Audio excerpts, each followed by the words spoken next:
Nos doutes doivent, quoi qu'il en soit, être dépassés.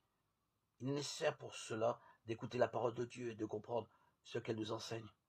Un chemin important qui aide beaucoup en cela est celui de lire l'Évangile. À travers la Bible, nous voyons l'annonce de la foi qui vient à notre rencontre dans les aspects concrets de la vie personnelle et communautaire. Et il y a dans le même temps une autre voie également importante, celle de vivre le plus possible la foi. Ne faisons pas de la foi une théorie abstraite où les doutes se multiplient.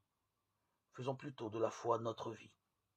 Cherchons à la pratiquer au service de nos frères, en particulier des plus indigents.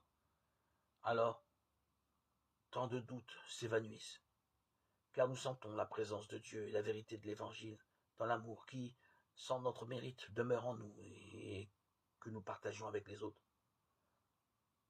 Comme on peut le voir, ces deux œuvres de miséricorde ne sont pas éloignées, elles aussi, de notre vie. Chacun de nous peut s'engager à les vivre pour mettre en pratique la parole du Seigneur. Quand il dit que le mystère de l'amour de Dieu n'a pas été révélé aux sages et aux intelligents, mais aux petits. Luc 10, 21, Matthieu 11, 25, 26. C'est pourquoi l'enseignement le plus profond que nous sommes appelés à transmettre est la certitude la plus sûre pour sortir du doute et l'amour de Dieu avec lequel nous avons été aimés. 1 Jean 4, 10. Un amour grand, gratuit et donné pour toujours. Dieu ne fait jamais marche arrière avec son amour. Il va toujours de l'avant et attend.